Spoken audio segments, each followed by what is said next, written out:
Royal Enfield has finally done it. They've launched their first electric motorcycle. Now this is called the Flying Flea C6। अब सुबह से ये motorcycle करीब 50 kilometre में चला चुका हूँ।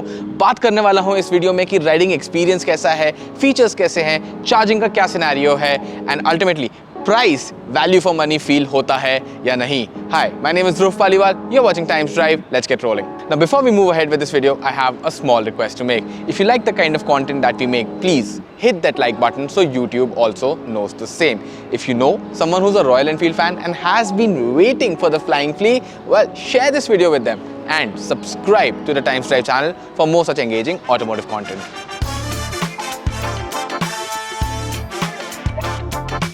अब डिज़ाइन की बात करें फ्लाइंग फ्ली C6 के, तो रॉयल एनफील्ड ने यहाँ पे एक इंटेंशनल चॉइस ली है कि इसको पुरानी फ्लाइंग फ्ली की तरह दिखाने के लिए। Now what did the old flying flea look like, ये तो आप गूगल पे फाइंड आउट कर ही सकते हैं, बट यहाँ पे अगर मैं बात करूँ, there are elements which remind you of that old motorcycle, specially वो गर्डर फ्रोक आगे जो एक अलग टाइप का सस्पेंशन सेटअप है, किसी भी मॉडर्न मोटरसाइकिल में देखने को नहीं मिलता है। बट रॉयल एनफील्ड ने डिसीजन लिया है कि that is what they want on this motorcycle, क्योंकि उन्होंने कहा है this is not just a spiritual successor to the old flying flea, it is also a visual successor. Visually मेरे को ये बाइक बहुत अपीलिंग लगती है because it looks quite different from anything else on the road. In fact जितने लोग हमें मिले भी हैं इस छोटी सी टेस्ट ड्राइव पे, उन सबको इसका डिज़ाइन काफ़ी पसंद आया है। एक क्विक नज़र डालते हैं on the things that stand out.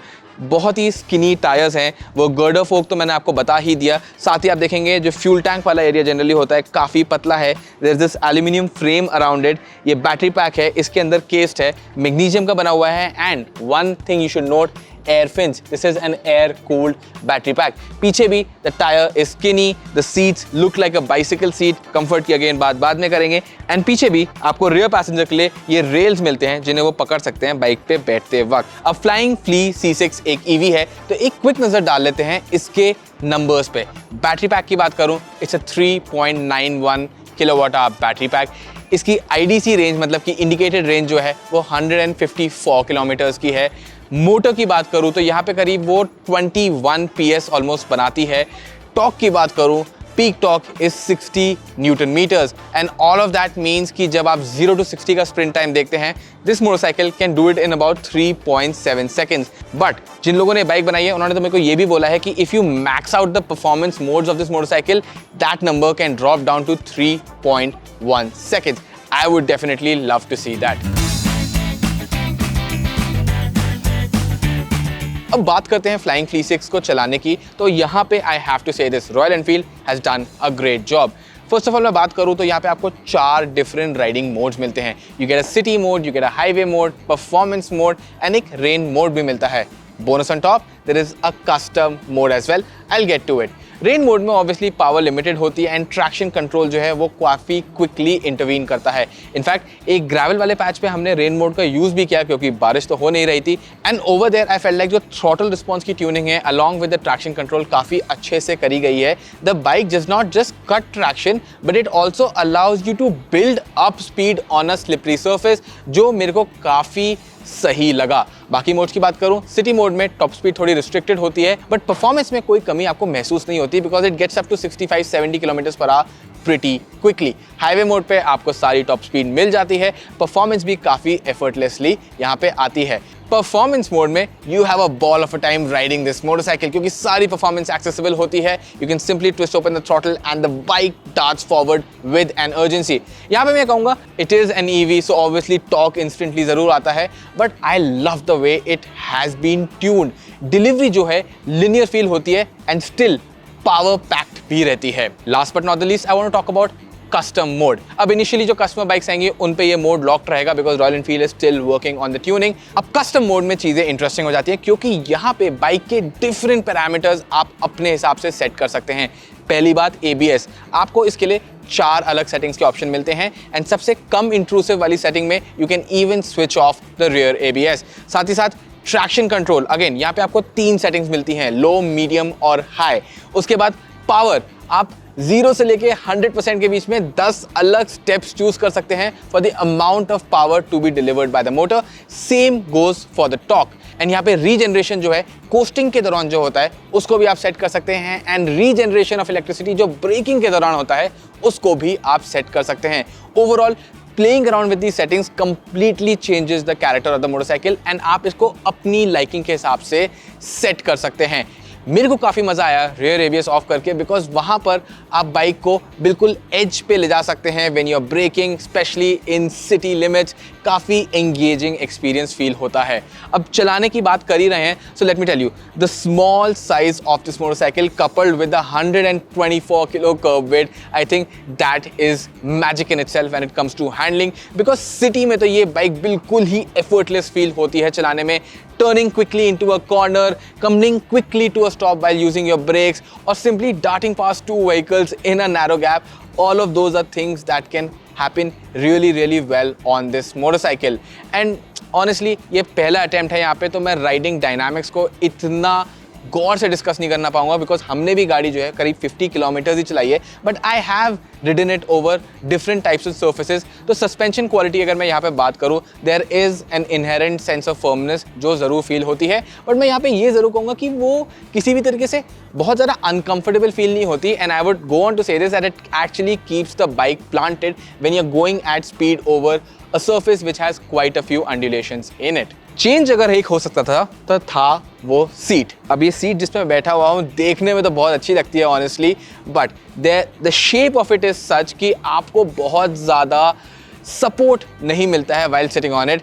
And अगर आप एक पिलियन लेके जाने वाले हैं, उनकी हालत थोड़ी ज़्यादा ख़राब भी होने वाली है, because the rear seat is even smaller. Stylish ज़रूर लगती है, बट कन्वीनियंस, प्रैक्टिकलिटी के मामले में the seat that is a so point. अब फ्लाइंग फ्ली C6 के अगर फीचर्स की बात करूं तो हैंडल बार पे ना आपको बहुत सारे बटन्स देखने को मिलेंगे, एंड ये काफ़ी कुछ करते हैं। Let me quickly walk you through the important ones. अब ऑब्वियसली रेगुलर चीज़ें हैं कि आप अपना फ़ोन कनेक्ट कर सकते हैं, अपने मैप्स आप स्क्रीन पे ट्रांसफ़र कर सकते हैं, काफ़ी एफर्टलेसली हो भी जाता है। एंड एक बटन से आप डिफरेंट इंटरफेसेस को यहाँ पे चेंज भी कर सकते हैं। बट एक इंपॉर्टेंट फीचर है जिसकी मैं सबसे पहले बात करता हूँ, and that helps you park this motorcycle quite easily. Left handle bar पे यहाँ पे एक रोटरी स्विच है जो ऊपर या नीचे होता है। पहली बात तो इस बटन के थ्रू आप क्विकली चलाते वक्त बाइक के मोड चेंज कर सकते हैं, बट अगर आपको बाइक पार्क करनी है तो आप इसको एक तरफ करीब 3 सेकंड के लिए होल्ड करके रखेंगे, so the bike goes from driving mode into crawl mode. अब क्रॉल मोड में यहाँ पे क्या होता है, अगर आप रेगुलर थ्रॉटल की यूज़ करेंगे तो बाइक जो है आगे की तरफ अपने आप बढ़ती है क्रॉल स्पीड्स पे, basically allowing you to park. And अगर आपको रिवर्स करनी है so you just go in the opposite direction. Now generally चलाते वक्त अगर आप ऑपोजिट डायरेक्शन में जाते हैं तो बाइक जो है रीजन चालू कर देती है, बट इस केस में the motorcycle starts riding backwards. And आपको अगर चढ़ाई हो, एंड इनफैक्ट अगर आपके पीछे पिलियन कोई बैठा हो, तो जो sensors on both the motorcycle they will account for that. उसके अलावा there are a couple of more features that I want to talk about. पहली बात तो आपको यहाँ पे क्रूज कंट्रोल का फीचर मिलता है, साथ ही साथ एक वॉइस असिस्टेंस का भी फीचर मिलता है, but my personal favourite it has to be this button right here. अब ये बाइक ऑन या ऑफ करने के लिए तो बड़ा बटन है, छोटा बटन जो है यहाँ पे आपकी लाइव लोकेशन शेयर करने के लिए होता है। So next time your mom calls you up saying बेटा कहाँ हो, बस ये बटन दबा दीजिएगा, आपकी लोकेशन उन तक पहुँच जाएगी।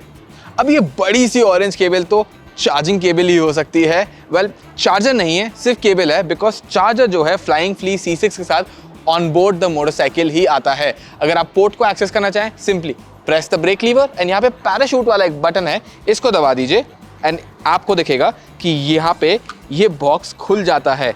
एंड सिंपली इस केबल का एक एंड जो है वो यहाँ पे आ जाता है, and the other and can basically go into any 16 amp socket। तो आपको चार्जर कैरी करने की जरूरत नहीं है, बस ये केबल से काम हो जाएगा। चार्जिंग स्पीड की बात करें तो royal Enfield says 20 to 80% charge can be completed in about 65 minutes, that is roughly about 1% charge per minute। ठीक ठाक चार्जिंग स्पीड है, not too fast, not very slow also। And honestly इस cable को आप डिफरेंट लेंथ में royal Enfield से खरीद सकते हैं अपनी लाइफ थोड़ी सी और कन्वीनियंट बनाने के लिए। नाउ प्राइस की बात करें तो अगर आप base model which is battery as a service वाले मॉडल में खरीदेंगे इस बाइक को, so it's going to cost you 1.99 lakh rupees and then according to your plan आपको अलग से पर मंथ एक कॉस्ट भी पे करनी पड़ेगी।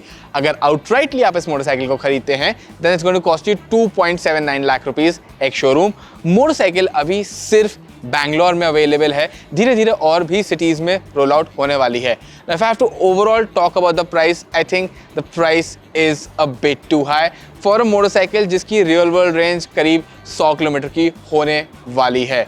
But चलाने की बात करूं, so the experience the Flying Flea C6 is bringing along is something you really won't find on any other motorcycle, be it ICE or an electric in the Indian market. So definitely वो novelty factor, वो uniqueness तो इस motorcycle में है and लोग इसको देख के काफ़ी इसे अप्रिशिएट भी करते हैं। तो अगर मैं इसके ऑरा की बात करूं तो वहाँ पे थोड़ा प्राइस ज़रूर फील जस्टिफाइड होता है because there is nothing else like it in the market. But अगर ओवरऑल आपको जो चीज़ें मिल रही हैं उस प्राइस में तो वो प्राइस पॉइंट ज़रूर थोड़ा ज़्यादा फील होता है। But ultimately I have to say this कि ये मोटरसाइकिल जो है एक एवरीडे ईवी बायर के लिए नहीं है। Right now this is for someone who wants to buy that first piece of new tech जैसे ही वो available हो जाता है। For those of you who be looking for an electric motorcycle in India which comes from a heritage brand like Royal Enfield, I think आप लोगों को ये motorcycle काफ़ी पसंद आने वाली है। अगर आप देख रहे हैं कि ये मोटरसाइकिल इमीडिएटली आपकी day to day problem solve कर दे, वहाँ पे you will feel that it falls a little bit short.